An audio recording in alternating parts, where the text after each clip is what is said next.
like you, but he's 4K. Give me that. Blech! This isn't coffee, it's concentrated psychedelics. Boing. You ever find yourself thinking, I'm just lazy. I'm too anxious. Or maybe some version of, I'm just wired wrong. Sound familiar? Look, if you've ever felt like you're fundamentally broken, then stick around. We're about to flip that script for good. okay, but what if those things you call flaws aren't flaws at all? What if being lazy is just proof that you are world-class at being consistent? You're just aimed at avoidance instead of action. And that anxiety? Maybe that just means you're an elite simulator of worst-case scenarios. I mean, corporations pay millions for that skill. And that endless loop of self-criticism? That just proves you're an incredibly powerful internal hypnotist. See, the system is working perfectly. It's just running a program you didn't consciously write.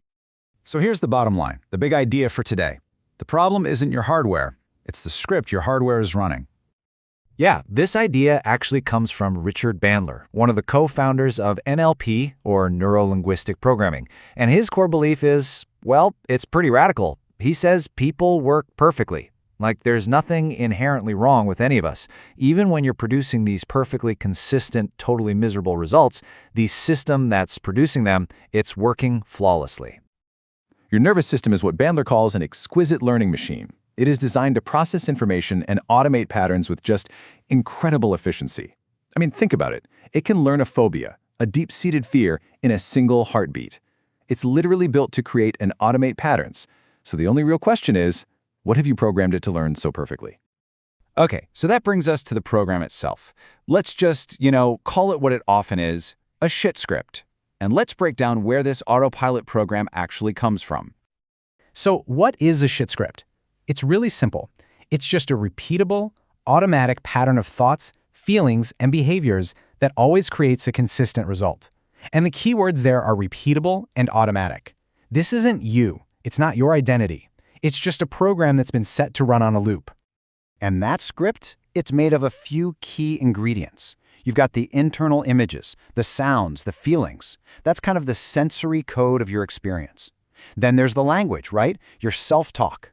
Especially those super powerful, I am the kind of person who statements. It's also built on your beliefs, about what causes what and what things mean about you. And it even includes these automatic physical responses like your posture and your breathing that just lock the whole feeling into place. So where in the world did we download this crappy software? Well, pretty much everywhere. Family, school, media, culture. An early propaganda expert named Edward Bernays called it an invisible government that shapes our reality and narrows our choices without us even realizing it. These scripts get installed a lot of times before we're even old enough to question them. And then, bam, they just run on autopilot. This next idea is huge. It's one of the most powerful concepts in all of personal change. You don't respond to the world, you respond to your model of it. The saying in NLP is, the map is not the territory. Richard Bandler has this fantastic metaphor for this. Imagine your conscious mind is like a flashlight in a huge dark room. It can only light up one tiny little part of reality at a time. Well, your internal map, that collection of scripts and beliefs, is what tells the flashlight where to point. So if your map says the world is dangerous, guess where your flashlight is going to shine? It's going to hunt for threats. If your map says I'm unlovable, your flashlight will find every little piece of evidence for rejection. So let's just be blunt about it, right? If your map is shit, the journey's going to feel like shit. It doesn't matter if we're talking about your confidence, your relationships, your bank account. You are not experiencing reality directly. You're experiencing your map of it. But here's the amazing news. You can change the map. And when you change the map, you change the entire experience. Okay, so how do we actually do that? It's time to stop being a passive user of your own brain and become the programmer. I'm going to give you a simple 3-step process for rewriting your own code. All right, step 1, spot the script. You got to catch that recurring unwanted pattern and just give it a name. Treat it like a bad TV show episode, The Procrastination Chronicles, or maybe another episode of Why I'm Awkward. Just naming it helps you step outside of it. Step 2, decode the map. Get curious about the code itself. What pictures are running in your head? What are you saying to yourself? And step 3, flip and rewrite.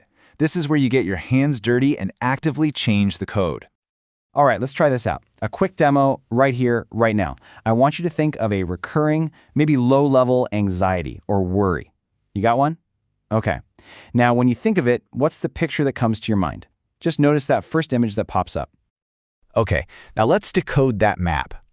I'm willing to bet that for most of you, the image of that problem is probably big, right? It's close up, it's in bright, vivid color, almost like it's happening right now.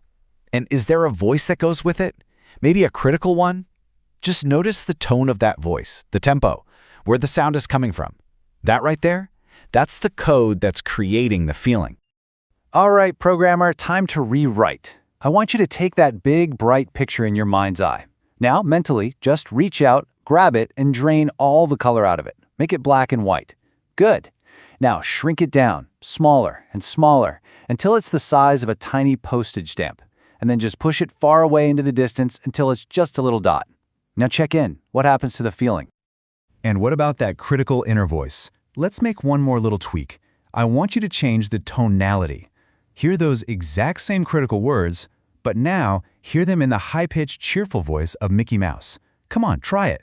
It's really hard to take a problem seriously when it's squeaking at you, right? What you just did is called a pattern interrupt. You just broke the old code. You see? That little exercise, it demonstrates a really profound shift. It's your first step in becoming the programmer of your own mind, not just the user. And it's super important to remember. The goal here isn't perfection. Listen, your old scripts will try to run again. Of course they will. That's what programs do. But that is not failure. I want you to think of it like a system notification on your computer. It's just your brain saying, hey, this old program is trying to launch. Do you want to allow it? And every single time you notice that pattern and you make a small tweak, you shrink the picture, you change the voice, you are strengthening your skill as the programmer. The win isn't getting it perfect. The win is just noticing. So I'm going to leave you with this final thought. Your brain is already an absolute expert at hypnosis. Think about it. It has successfully hypnotized you into a perfectly consistent reality, even if that reality is, well, crap. So just imagine. Imagine what happens when you stop running that old, buggy software and you start writing better transcripts on purpose.